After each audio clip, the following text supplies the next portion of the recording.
चलिए आज एक ऐसी कहानी में गोता लगाते हैं जहां सदियों पुरानी किंवदंतियां आधुनिक विज्ञान से जा मिलती हैं। ये कहानी है भारत के तट से कुछ दूर समंदर की लहरों के नीचे दफन एक राज की। जरा सोचिए, महाबलीपुरम के मछुआरे और वहां रहने वाले लोग न जाने कितनी पीढ़ियों से एक कहानी सुनते आए हैं। एक शानदार शहर की कहानी जहां 7 मंदिर हुआ करते थे, लेकिन उनमें से 6 समंदर में समा गए। सिर्फ एक ही किनारे पर बच पाया। तो हमारी आज की पड़ताल की शुरुआत होती है इसी कथा से। एक ऐसी कहानी जो लोक कथाओं से निकलकर अब एक वैज्ञानिक जांच का विषय बन चुकी थी। और देखिए, ये कोई आजकल की बात नहीं है। ये कहानियां यहाँ की संस्कृति का, यहाँ के इतिहास का एक हिस्सा रही हैं। नाविकों ने, पुराने जमाने के यात्रियों ने भी कई बार इसका जिक्र किया। ये एक ऐसी कहानी थी जो बस इस इंतजार में थी कि कोई उसे सच साबित कर दे। और यही वो सवाल था जिसने वैज्ञानिकों और पुरातत्वविदों को बेचैन कर दिया। क्या ये जो सदियों पुरानी कहानियां हैं वो सिर्फ कल्पना की उड़ान है, या फिर समुद्र की गहराइयों में कहीं सच छिपा हुआ है जो खोजे जाने का इंतजार कर रहा है?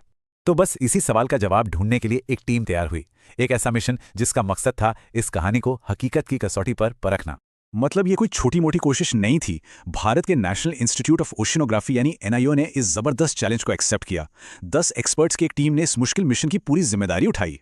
अब इस पूरे ऑपरेशन की स्केल समझने के लिए जरा इन नंबर्स को देखिए। टीम ने 124 बार पानी के नीचे डाइव किया। और ये कोई बस 2-4 मिनट की डाइव्स नहीं थी। कुल मिलाकर टीम ने समुद्र के नीचे 108 घंटे बिताए। सोचिए, 108 घंटे हर एक सुराग की तलाश में। और इतनी मेहनत के बाद उन्होंने 5 ऐसी खास जगहों को मार्क किया जहां उन्हें पक्का यकीन था कि कुछ ना कुछ जरूर मिलेगा। देखिए, उनका काम सिर्फ खोजना नहीं था, बल्कि हर एक चीज को बहुत ही बारीकी से रिकॉर्ड करना था। उन्होंने जीपीएस से हर लोकेशन को मार्क किया, हर चीज की तस्वीरें लीं, वीडियो बनाए, और तो और पानी के नीचे ही जरूरी हिस्सों के स्केच तक तैयार किए ताकि कोई भी डिटेल मिस ना हो। तो इतनी जबरदस्त मेहनत और तैयारी के बाद उन्हें मिला क्या? चलिए अब आते हैं इस कहानी के सबसे रोमांचक हिस्से पर। लेकिन हाँ, ये काम बिल्कुल भी आसान नहीं था। सोचिए, समुद्र का तल एकदम ऊबड़-खाबड़ था और उस पर समुद्री घास और पौधों की एक मोटी चादर बिछी हुई थी।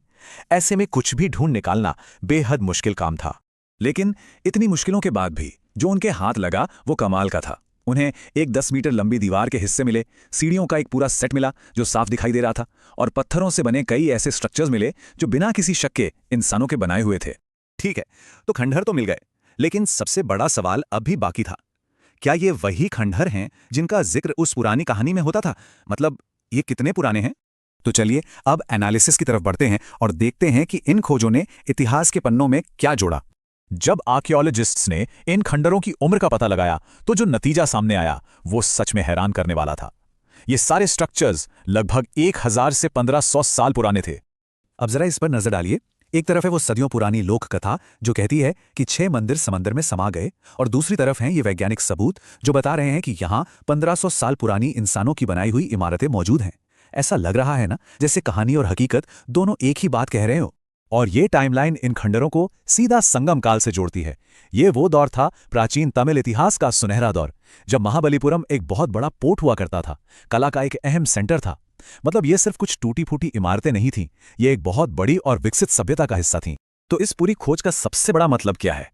मतलब ये है कि महाबलीपुरम की ये जो कहानी हम सुनते आए हैं वो शायद सिर्फ एक मनगढ़ंत कहानी नहीं, बल्कि एक असली घटना की याद थी। एक ऐसी याद जो पीढ़ी दर पीढ़ी कहानियों के जरिए हम तक पहुंची। और ये हमें एक बहुत बड़े सवाल के सामने लाकर खड़ा कर देता है। अगर महाबलीपुरम की एक लोक कथा सच साबित हो सकती है, तो जरा सोचिए, दुनिया भर में ऐसी और कितनी पौराणिक कथाएं और मिथक होंगे जो असल में इतिहास हैं और बस अपने खोजे जाने का इंतजार कर रहे हैं।